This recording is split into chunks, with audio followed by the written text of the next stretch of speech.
Le sang coulait encore de ma tempe quand j'ai vu les lumières de la piscine scintiller comme des étoiles moqueuses. Ma mère, ce visage angélique masquant un cœur de vipère, riait aux éclats avec ses invités, ignorant que j'étais en train de crever sur le carrelage froid de la terrasse. Espèce de raté, avait-elle craché avant de me pousser du haut de l'escalier, ses ongles vernis de rouge plantés dans mon bras comme des cerfs. Et puis, le vide. Le noir absolu. J'étais morte, trahie par la femme qui m'avait mise au monde, pour un héritage qu'elle convoitait depuis des années. Mais le destin, ce farceur français, avait d'autres plans. Quand j'ouvris les yeux, ce n'était pas au paradis ni en enfer, c'était dans mon lit d'adolescente, à Nice, 13 ans plus tôt, le matin de la fameuse pool party qui avait tout fait basculer. Je me redressai d'un bond, le cœur battant la chamade, mes mains tremblantes palpant le drap fleuri que je n'avais pas vu depuis une éternité. L'odeur de lavande provenait toujours de la commode en bois de rose, et dehors, la Méditerranée murmurait ses secrets aux falaises de la Côte d'Azur. Était-ce un rêve? Non.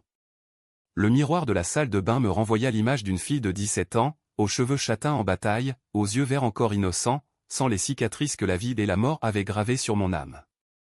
Camille Duval, c'est moi. Ou du moins, c'était moi avant que tout parte en vrille. Avant que ma mère, Élise, ne transforme notre villa familiale en un tombeau de mensonges. Je me souviens de chaque détail de cette nuit fatidique, comme si c'était hier parce que, d'une certaine manière, ça l'était. J'avais 29 ans, fraîchement diplômé de Sciences Po, prête à revendiquer ma part de l'héritage de papa. La villa et les oliviers, ce joyau accroché à la corniche niçoise, n'était pas seulement une maison, c'était le legs de mon père, un armateur discret qui avait bâti sa fortune sur les cargos reliant Marseille à l'Afrique. Il était mort 5 ans plus tôt, officiellement d'une crise cardiaque lors d'une croisière solitaire. Officiellement. Mais je savais la vérité, désormais, Élise l'avait empoisonné, goutte à goutte, avec de l'anticoagulant volé à l'hôpital où elle travaillait comme infirmière en chef. Pourquoi? Pour la villa, pour l'argent, pour effacer toute trace de lui et régner en solo sur notre empire familial en ruine. Dans cette vie antérieure, j'avais découvert le pot aux roses trop tard. Un soir, en fouillant dans ses tiroirs pour trouver des preuves de malversation financière où elle avait déjà dilapidé la moitié des comptes offshore, j'avais trouvé la fiole vide, étiquetée au warfarin. Et les lettres. Ces lettres jaunies de mon père, où il suppliait Élise de le laisser partir en paix, avouant qu'il savait pour ses amants, pour ses dettes de jeu au casino de Monte-Carlo. Elle l'avait tué pour le silence. Et moi? J'étais la suivante sur la liste. Lors de cette pool party ridicule, organisée pour fêter son nouveau départ avec son amant du moment à un promoteur immobilier véreux nommé Laurent, elle m'avait confronté. Tu n'hériteras de rien, Camille. Cette villa est à moi. Ton père n'était qu'un lâche. Et puis, la chute. L'escalier en marbre, mes cris étouffés par la musique techno, et son sourire triomphant quand les invités avaient applaudi en pensant à un accident. Mais maintenant, j'étais de retour. 30 ans dans le passé, ou plutôt 13 ans avant la fin. Le corps jeune, l'esprit affûté par la mort. Et une soif de vengeance qui brûlait comme l'absinthe dans les veines d'un poivreau marseillais. Élise croyait en Dieu, en la Vierge Marie, en ces bondieuseries provençales qui masquaient sa noirceur. Moi, je ne croyais plus qu'en la justice la mienne. Et elle serait impitoyable. Ce matin-là, je descendis les escaliers en spirale de la villa, le bois craquant sous mes pieds nus comme un avertissement. La cuisine embaumait le café et les croissants frais, livrés par le boulanger du coin. Élise était là, impeccable dans sa robe de soie blanche, ses cheveux blonds relevés en chignon, feuilletant un magazine People. À 35 ans, elle était encore une beauté fatale, le genre de femme qui fait tourner les têtes sur la promenade des Anglais. « Bonjour, ma chérie » roucoula-t-elle sans lever les yeux. « Prête pour la pool party ce soir? Tes amis vont t'adorer. » Mes amis. Les filles de riches héritiers, ces pestes de lycée qui me snobaient déjà à l'époque. Et Laurent, son ami et qui deviendrait son amant, rôdait déjà dans les parages, sous prétexte de discuter affaires. Je sentis la bile monter. Dans ma vie précédente, c'était lui qui avait falsifié les actes de propriété, transformant la villa en un casino flottant illégal pour rembourser les dettes d'Élise. Il m'avait volé tout, l'héritage, la dignité, la vie. Bien sûr, maman, répondis-je d'une voix douce, presque enfantine, en m'asseyant en face d'elle. Mais intérieurement, je bouillonnais. Je devais jouer le jeu, attendre le bon moment. La pool party était le catalyseur parfait, tous les vautours seraient là, les amis faux culs, les notaires corrompus, les voisins jaloux. Et moi, la fille ratée qui avait échoué au bac une fois, un mensonge qu'Élise avait colporté pour me discréditer, je serais le centre de l'ouragan. La journée s'étira comme un supplice exquis.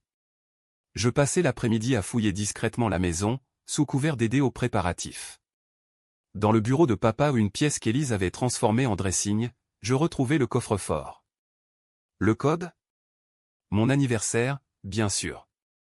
À l'intérieur, pas encore les poisons, mais les documents, l'acte de propriété original, nominatif à mon nom depuis ma naissance. Papa l'avait fait pour me protéger, sachant qu'Élise le haïssait.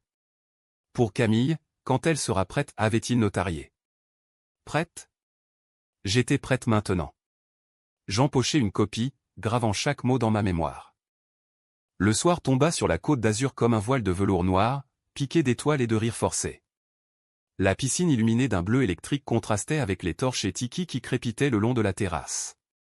Les invités affluaient, des yachtsmen bedonnants en chemise hawaïenne, des mannequins russes aux lèvres botoxées, Laurent avec son sourire de requin, une coupe de champagne à la main. Élise trônait au bord de l'eau, dans un bikini émeraude qui hurlait « Je suis intouchable ». Moi, en robe d'été simple, je me fondais dans la foule, observant. Observant comment elle jetait des regards assassins à quiconque osait mentionner papa. Observant Laurent glisser une main possessive sur sa taille. Puis, le moment arriva. J'avais renversé accidentellement un verre de vin rouge sur la robe d'une invitée ou une garce nommée Sophie, future belle-sœur d'Élise via un mariage arrangé.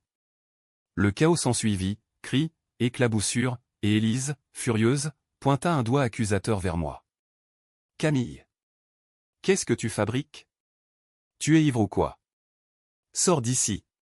Cette fête n'est pas pour les gamines comme toi. » Les invités retinrent leur souffle. Laurent ricana. Sophie glapit. Et moi, je souris. Le premier vrai sourire depuis ma résurrection. Maman, dis-je calmement, assez fort pour que tous entendent, tu te trompes. Cette villa. Cette piscine. Tout cela n'est pas à toi. C'est à moi. Un silence de mort s'abattit. Élise pâlit, ses yeux s'écarquillant comme des soucoupes. Qu'est-ce que tu racontes, petite folle? Je sortis le document froissé de ma poche, le dépliant sous les lumières crues. L'acte notarié, tamponné, irréfutable. Lis, maman. Lis ce que papa a écrit. À Camille Duval, unique héritière de Les Oliviers. Tu as essayé de me le cacher, hein? Comme tu as caché ces lettres, ces doutes sur toi. Murmure. Regard en coin. Laurent s'approcha, essayant de m'arracher le papier, mais je reculai, sautant presque dans la piscine. Et ce n'est que le début, ajoutai-je, la voix tremblante d'une rage contenue 13 ans. Je sais pour le Warfarin. Pour la croisière. Pour tout. La fête implosa. Élise hurla, se jetant sur moi comme une furie, mais les invités aux ces hypocrites se mirent à chuchoter, à téléphoner. La police? Les tabloïds? Ça n'avait plus d'importance. J'étais vivante. Et elle, pour la première fois, sentait la peur, la vraie, celle qui ronge les os. Pourtant, au fond de moi, je savais que ce n'était pas fini. La vengeance n'est pas un sprint, c'est un marathon provençal, semé d'oliviers tordus et de secrets enfouis. Et j'avais tout le temps du monde pour la traîner dans la boue. Les sirènes hurlèrent dans la nuit niçoise comme des banchers scandinaves égarés sur la Riviera, mais ce n'étaient que les ambulances et les voitures de police qui gravissaient la colline escarpée menant à Les Oliviers. J'étais assise sur les marches de l'escalier, cet escalier maudit qui m'avait envoyé abattre dans l'autre vie, enveloppé dans une serviette de plage trop grande, tandis qu'Élise gesticulait comme une tragédienne de Racine face aux flics en uniforme. C'est une erreur. Ma fille est hystérique. Elle invente tout, braillait-elle, ses mascaras coulants entraînaient noir sur ses joues, ruinant son maquillage impeccable. Les officiers, deux gaillards du commissariat de Nice avec des accents marseillais rugueux, feuilletèrent l'acte de propriété sous la lumière de leur torchets.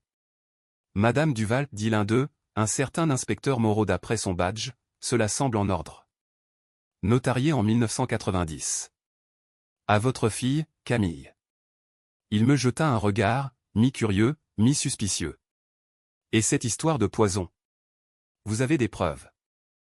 Je hochai la tête, le cœur serré. Dans cette timeline revisitée, je n'avais pas encore les preuves physiques, la fiole viendrait plus tard, dans les mois à venir. Mais j'avais les lettres, caché dans ma chambre sous le matelas. Oui, murmurai-je. Des lettres de mon père. Il soupçonnait quelque chose. Laurent, ce lâche, avait déjà filé par la grille latérale, sa Mercedes rugissant dans la nuit. Les invités s'étaient dispersés comme des pigeons effarouchés, laissant derrière eux des verres brisés et des olives piétinées.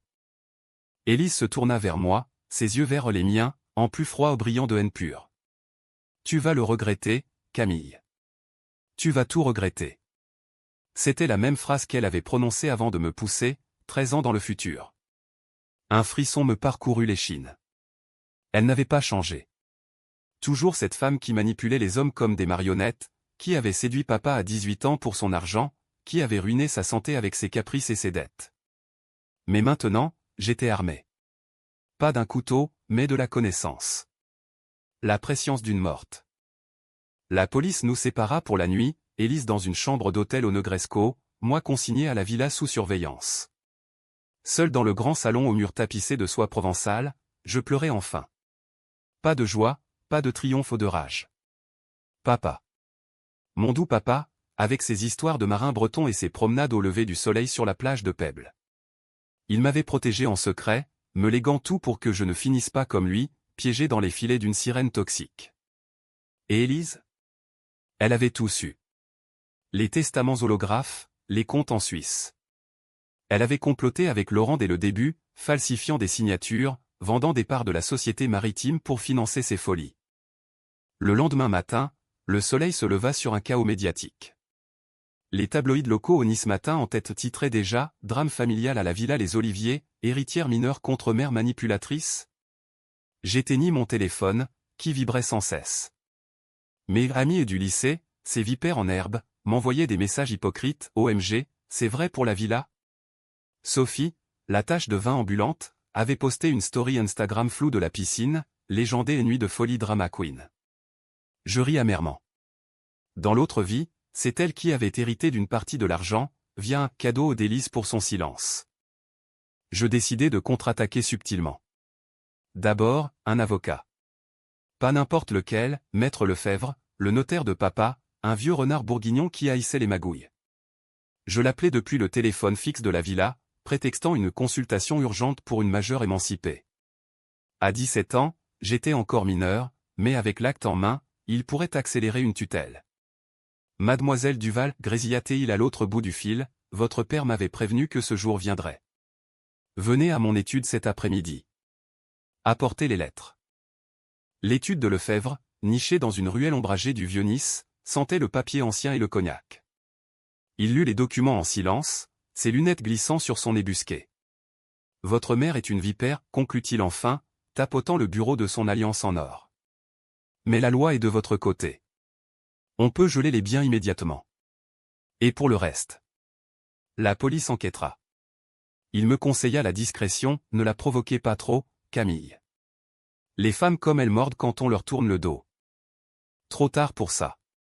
L'après-midi, Élise revint à la charge, escortée de son propre avocat un jeune loup parisien aux dents blanches. Ils débarquèrent à la villa comme des conquérants romains, exigeant une réconciliation familiale. Assis autour de la table en acajou du salon, sous le portrait de papa qui nous toisait du mur, le duel s'engagea. Camille, ma puce, susurra-t-elle, les larmes aux yeux des larmes de crocodile, je le savais, c'était une dispute stupide. La villa est à nous deux. Partageons, comme une vraie famille. Son avocat renchérit, mademoiselle, votre mère a des droits parentaux. Toute allégation de crime est calomnieuse. Je souris, sortant une liasse de photos que j'avais développées en urgence, des clichés volés de son bureau, montrant des factures de casino à son nom, des virements suspects vers les comptes de Laurent. Partageons? Comme tu as partagé les dettes de papa? Ou comme tu partages ton lit avec le promoteur qui veut raser les oliviers pour un hôtel de luxe?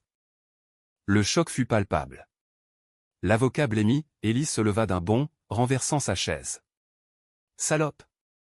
Tu n'as aucune preuve. Mais j'en avais. Assez pour semer le doute.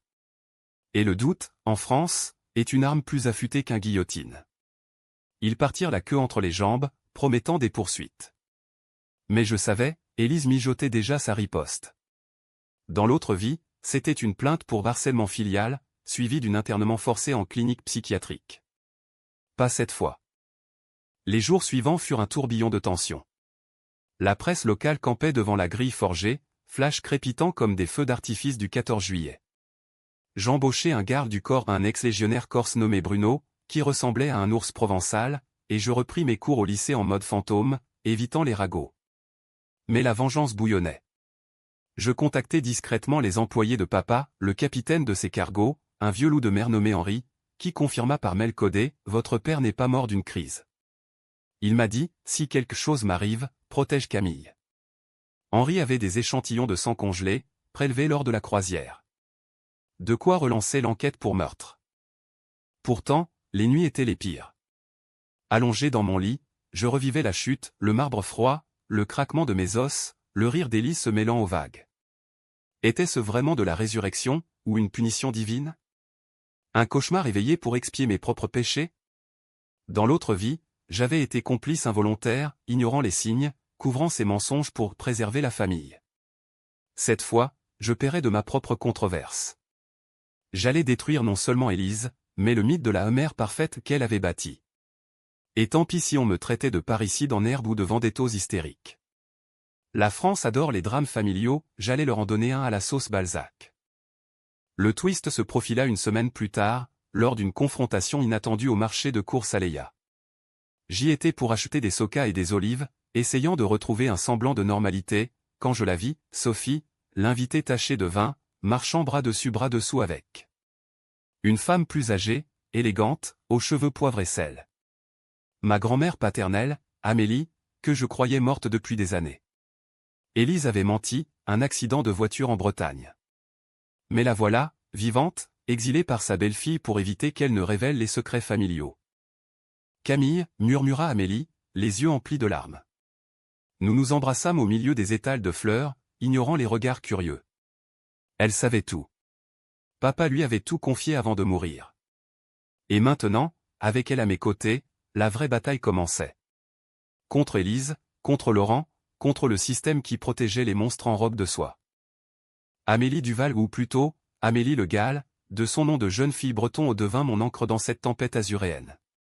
À 70 ans passés, elle avait la silhouette d'une figure de proue, taillée dans le granit des falaises de Quiberon, et un regard qui perçait les âmes comme un coup de sur un Marseillais. Nous nous installâmes dans une petite auberge perchée sur la colline de Cimier, loin des oreilles indiscrètes de les oliviers, et là, autour d'une bouillabaisse fumante arrosée de pastis, elle déballa les squelettes du placard familial. Ton père t'aimait plus que tout, ma petite, dit-elle, sa voix rocailleuse et raflée par des années de vent salé. Il savait qu'Élise le détruisait. Les dettes, les amants. Elle l'a saigné à blanc. Et le poison? J'ai vu les flacons dans sa salle de bain. Mais qui croirait une vieille bretonne contre une parisienne chic?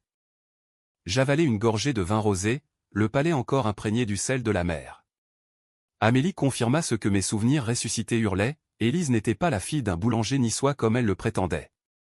Non, elle était la bâtarde d'un diplomate français en poste à Alger, abandonné enfant, rongé par une soif de revanche sociale. Papa l'avait épousée par pitié, ou par amour fou, qui sait? Mais elle l'avait vue comme un ticket pour l'ascension. La villa, les cargos, tout cela n'était que des marches vers son Olympe personnel. Et moi? J'étais l'obstacle, la fille à papa qui hériterait de tout. Avec Amélie, le plan se précisa. Pas une vendetta sanglante à la Corsica au non, quelque chose de plus français, judiciaire, médiatique, impitoyable. D'abord, on exhuma le corps de papa. Grâce à Henri et ses échantillons, l'exhumation fut ordonnée par le procureur de Nice, un homme droit comme un iode qui haïssait les magouilles côtières. Les analyses toxicologiques, menées dans un labo discret de Marseille, révélèrent des traces massives de warfarin, pas une crise cardiaque, mais un homicide lent, méthodique. Élise fut placée en garde à vue, son monde de cristal se fissurant comme une vague sur les rochers de l'Estérel. Mais la vraie controverse éclata quand Laurent contre-attaqua. Ce promoteur au sourire Colgate, avec ses costumes italiens et ses liens chez les élus locaux, lança une campagne de diffamation. Dans les colonnes du Figaro, un article anonyme mais je savais de qui il venait me dépeigner comme une adolescente mythomane en quête de gloire, accusant Amélie de fabulation sénile.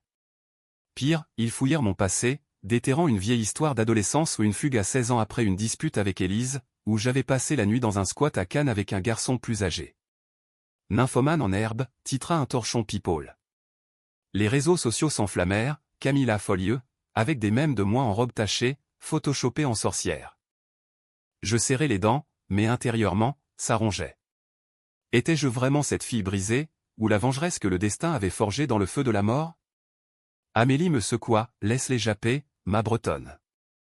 En Bretagne, on dit, qui sème le vent récolte la tempête. Et celle-ci sera tropicale. Elle avait raison. Maître Lefebvre déposa une plainte pour diffamation, et je contre-attaquai avec une interview exclusive à France Inter. Assise dans un studio parisien, face à une journaliste aux yeux perçants, je racontais tout, la résurrection pas vraiment, mais la découverte des lettres, l'acte caché, le poison. Ma mère m'a tué, dis-je calmement. Pas physiquement, mais en essayant de m'effacer. Cette villa n'est pas de l'argent, c'est mon sang. L'interview fit l'effet d'une bombe. Les appels affluèrent, soutien des féministes pour la fille abusée, indignation des conservateurs pour la trahison filiale. Et les fuites, des employés d'Élise, lassés de ses caprices, balancèrent des anecdotes, ses crises hystériques, ses vols d'argent à l'hôpital, son chantage sur Laurent pour qu'il falsifie les plans urbanistiques. Bientôt, une enquête pour corruption immobilière s'ouvrit contre lui. Il craqua le premier, appelant mon avocat en pleurs, dit à la gamine que je témoigne contre Élise. Elle m'a forcé. Le procès s'annonçait comme un opéra wagnérien, acte 1, l'héritage, acte 2, le meurtre, acte 3, la chute. Mais avant cela, un moment de doute me frappa. Une nuit, seul dans l'auberge, je rêvais de l'escalier. Pas de la chute, mais de l'après, Élise, veuve éplorée, vendant la villa à des promoteurs chinois, finissant ses jours dans un appartement haussmannien à Paris, entouré de chats et de regrets. Était-ce la justice que je voulais? Ou juste la douleur qu'elle m'avait infligée, multipliée par 10? Les décisions controversées s'accumulaient, aurais-je dû pardonner, pour l'image de la famille unie? Non. La France, avec ses codes civils et ses passions romanesques, tolère les vendettas tant qu'elles sont élégantes. La mienne le serait. Le jour du premier hearing au tribunal de Nice, la salle était bondée, journalistes, curieux, même quelques anciens marins d'Henri. Élise entra menottée, son chignon défait, son tailleur Chanel froissé. Elle me fusilla du regard, murmurant assez fort pour que j'entende, « Tu es comme ton père. » Un faible. Mais quand le juge lut l'acte d'héritage, confirmant ma propriété pleine et entière, un sanglot lui échappa. Vrai, cette fois? Ou du théâtre? Peu importe. Les oliviers étaient miens. Et bientôt, sa liberté aussi. Pourtant, le vrai poison n'était pas chimique, c'était le secret qu'Amélie révéla ce soir-là, autour d'un verre de Châteauneuf-du-Pape. Ton père n'était pas ton père biologique, Camille. Mon verre se figea à mi-chemin de mes lèvres. Quoi? Elle soupira, allumant une gauloise malgré l'interdiction. Élise avait un amant avant le mariage. Un Algérien, un poète en exil. Ton père l'a su, mais il t'a aimé comme la sienne. L'acte. C'était pour te protéger d'elle, et de la vérité. Le twist me frappa comme un raz-de-marée. Étais-je la bâtarde, comme elle? Non. J'étais Camille Duval, forgée par l'amour d'un homme honorable, pas par le sang d'une traîtresse. Cette révélation? Un carburant. Je n'hésiterai plus. La contre-attaque finale, exposer Laurent au grand jour, via un dossier envoyé à la brigade financière. Ces magouilles avec la mairie de Nice au pot de vin pour un projet de marina illégal éclaboussèrent Élise par ricochet. Elle craqua en interrogatoire, avouant le meurtre dans un flot de larmes, il me rongeait. Ses dettes, son amour pour elle. Pour moi. Le monde entier apprit que la mère monstrueuse aimait haïr sa fille plus que son mari. Mais la tension montait. Des menaces anonymes, fleurs empoisonnées sur le pas de ma porte, pneus crevés sur la voiture d'Amélie. Était-ce Élise depuis sa cellule, ou Laurent en cavale? Je serrai Bruno plus fort, mon garde du corps, qui devint un allié silencieux, avec ses histoires de légion et ses cicatrices de Bir Hachem. Ensemble, nous tendîmes un piège, une réunion de famille factice à la villa, piégée de caméras cachées. La nuit de l'embuscade, la lune se reflétait dans la piscine comme un œil accusateur. Laurent surgit, masqué, un couteau à la main pour m'achever, comme dans l'autre vie. Mais Bruno l'alita d'un crochet du droit, et les flics débarquèrent. Aveu. Menottes. Fin du premier acte. Le Vendée, ce sirocco traître qui monte d'Afrique et rend fou les Provençaux, soufflait fort sur la cour d'assises de Nice quand le procès d'Élise s'ouvrit enfin, 3 mois après ma résurrection temporelle. La salle, avec ses boiseries sombres et ses vitraux filtrant une lumière laiteuse, puait la sueur et l'hypocrisie aux odeurs de justice française, mi-sacrilège, mi-spectacle. J'étais assise au premier rang, flanqué d'Amélie et de Maître Lefebvre, mon tailleur noir comme un deuil anticipé. Face à moi, Élise, amaigrie, les traits tirés sous un maquillage outrancier, me fixait avec une intensité qui aurait fait pâlir Médusa. Pas de regret dans ses yeux, seulement de la fureur, celle d'une reine dépossédée. Le parquet requit l'accusation, meurtre prémédité, escroquerie, faux en écriture. Les preuves s'empilaient comme des dossiers jaunis dans un grenier de province, les analyses toxicologiques confirmant le warfarin chronique, les relevés bancaires montrant les détournements, les témoignages d'Henri et des employés navrés. Laurent, déjà condamné à 5 ans pour corruption, avait balancé, elle m'a promis la moitié de la villa si je l'aidais à effacer Camille. Effacer. Le mot résonna dans la salle comme un glas. Je serrai les poings sous la table, revoyant l'escalier, le sang sur le carrelage. Mais Élise contre-attaqua avec une défense qui fit grincer des dents, l'aliénation. Son avocat, un ténor parisien aux plaidoiries ciselées comme du cristal de baccarat, argua, Madame Duval était victime d'une dépression postpartum prolongée, aggravée par les infidélités de son mari. Le poison? Un suicide assisté, consenti. Consenti? Papa, ce géant doux aux mains calleuses de marin, aurait-il accepté la mort? Les jurés un mélange de retraités niçois et de fonctionnaires dubitatifs murmurèrent. La France, avec son amour pour les nuances psychologiques, adorait ce genre de twist freudien. Ma déposition fut le clou du spectacle. Appelé à la barre, je montai les marches en bois qui craquaient comme des os brisés. Madame Duval, demanda le président, un magistrat au menton fuyant, décrivez votre relation avec l'accusé. Je pris une inspiration, le regard rivé sur Élise. Ma mère m'a appris l'amour, dis-je, la voix ferme. L'amour toxique. Celui qui empoisonne goutte à goutte, comme elle l'a fait avec mon père. Je sortis les lettres, ces reliques jaunies, les lisant à voix haute, Élise, je t'en supplie, arrête. Pour Camille. Des sanglots étouffés dans la salle. Puis, le coup de grâce, et moi? Elle m'a poussé. Pas physiquement, pas encore. Mais elle m'aurait tué pour la villa. Je sais, parce que j'ai vu l'avenir. Un silence de cathédrale. Avais-je trop dit? Le président fronça les sourcils, expliquez-vous, mademoiselle. Je balayais d'un geste. Un cauchemar. Mais il était vrai. Pas de résurrection avouée au qui croirait à une telle fable hors d'un roman de Zola? Mais assez pour semer le doute. Élise bondit, menteuse. Hystérique. Tu n'es même pas ma fille. Le chaos. Le juge tapa du marteau. Mais le mal était fait, le secret biologique, que j'avais eu, éclata au grand jour via un test ADN surprise, ordonné par la défense. Résultat, non-paternité. Papa n'était pas mon sang. La presse titra, le bâtard de la Riviera, vendetta ou tragédie? La controverse explosa. Étais-je une opportuniste, réclamant un héritage non mérité? Les réseaux sociaux, ces arènes romaines modernes, me lapidèrent, Camille la voleuse, Élise victime d'une imposture. Même Amélie douta un instant, ma chérie, est-ce que ça valait le coup? Tu détruis une famille. Mais quelle famille? Un nid de serpents? Je tins bon, publiant une lettre ouverte dans Le Monde, le sang n'est rien. L'amour de mon père était tout. Élise a volé les deux. Les soutiens affluèrent, association de victimes de violences familiales, intellectuels parisiens clamant la libération des chaînes maternelles. Le verdict tomba comme un coup près, 20 ans pour Élise, sans remise de peine. Elle s'effondra en hurlant, Camille. Tu m'as tué. Ironie cruelle. Laurent prit 15 ans. La villa? Mienne, avec Amélie comme co-gérante. Nous la transformâmes en refuge pour femmes battues à un pied donné à l'héritage de poison. Mais la victoire avait un goût amer. Les nuits, je revivais non plus la chute, mais les regards, ceux des jurés, mi-admiratifs, mi-répugnés.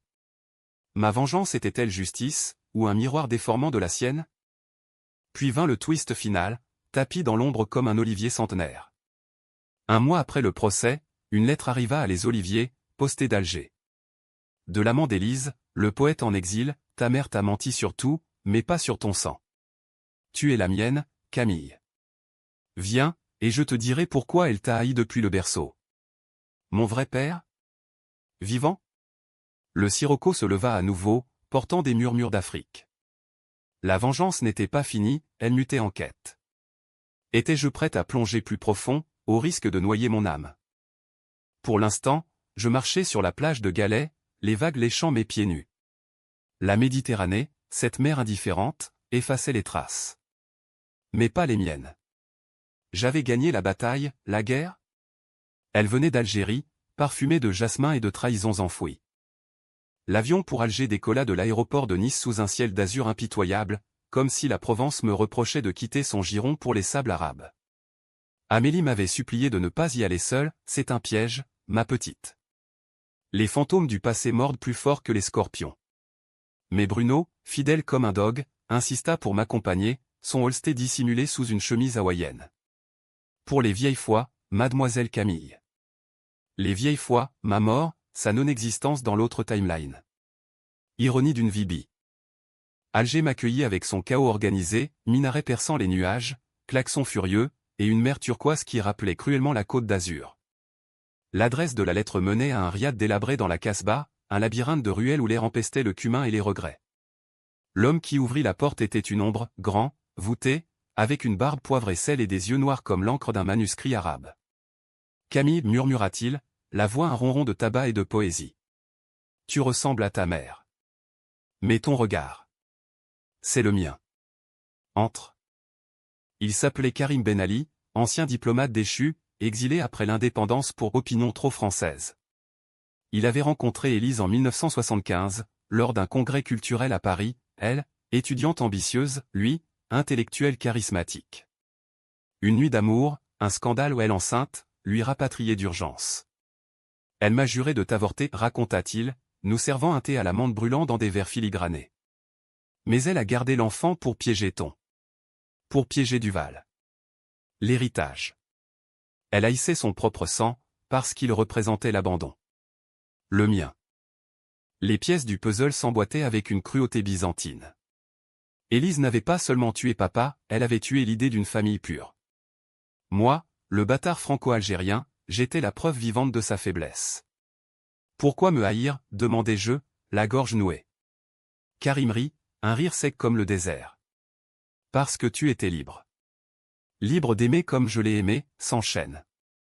Elle t'a vu grandir, et elle a vu en toi la fille qu'elle n'avait pas osé être. Il me tendit un dossier jauni, des poèmes dédiés à l'enfant du jasmin, des photos volées d'Élise enceinte, et une confession, j'ai payé pour ton silence, mais tu as tout pris. La villa, l'amour. Maintenant, prends la vérité, je suis ton père. Et je suis ruiné, malade. Aide-moi, comme Duval t'a aidé. Le chantage? Subtil, empoisonné comme le warfarin. Il voulait de l'argent pour ses soins, pour sa dignité. Mais sous les mots, un amour tardif, sincère? Je quittai le riad nauséeuse, Bruno grognant dans mon dos. De retour à Nice, le dilemme me rongeait, vengeance ou rédemption? Envoyer Karim à Élise en prison, pour qu'elle voie le fantôme de son passé? Ou l'ignorer, bouclant le cercle? La décision vint lors d'une visite à la prison des Baumettes, près de Marseille. Élise, vieillie de 10 ans en quelques mois, me reçut dans une salle aux murs jaunis, séparée par une vitre blindée. « Qu'est-ce que tu veux, Camille ?» Me narguait, crachatait-elle, sa voix éraillée par le tabac clandestin. Je posai la main sur la vitre, comme pour la toucher. La vérité, maman. Sur lui. Sur Karim. Ses yeux s'écarquillèrent, puis se voilèrent. Pour la première fois, elle pleura pour de vrai. Il m'a abandonné. Toi, tu étais son rappel. J'ai voulu te noyer avant que tu ne respires. Confession. Aveu. Pas d'excuse, juste une âme brisée se confessant à sa bourreau. Je ne pardonnais pas. Pas vraiment. Mais je lui dis, la villa est un refuge maintenant. Pour des femmes comme toi aurait pu être, victime, pas monstre. Elle hocha la tête, brisée. Dehors, le Mistral hurlait, emportant les chaînes. Le twist final. Karim mourut 2 mois plus tard, d'un cancer foudroyant. Son notaire envoya un legs, non de l'argent, mais des poèmes. Pour moi. À ma fille, la vague qui a tout emporté. J'ouvris le refuge Les Oliviers officiellement le 14 juillet, sous les feux d'artifice. Amélie trancha le ruban, Bruno veillait, Henri hissa un pavillon breton. Et Élise? Elle y entra un jour, anonyme, cherchant refuge après sa libération conditionnelle. Pas de réconciliation théâtrale, juste un regard, dans le jardin d'Olivier. Merci, murmura-t-elle. Ou peut-être l'imaginais-je. Ma vengeance? Pas une fin en apothéose sanglante, mais une renaissance. J'étais vivante, 2 fois. La villa bruissait de rires de femmes sauvées, la mer chantait des hymnes à l'oubli. Et moi, Camille Ben Ali Duval, je marchais vers l'horizon, libre. La France, avec ses drames et ses renaissances, m'avait forgé. Et je l'aimais, malgré tout.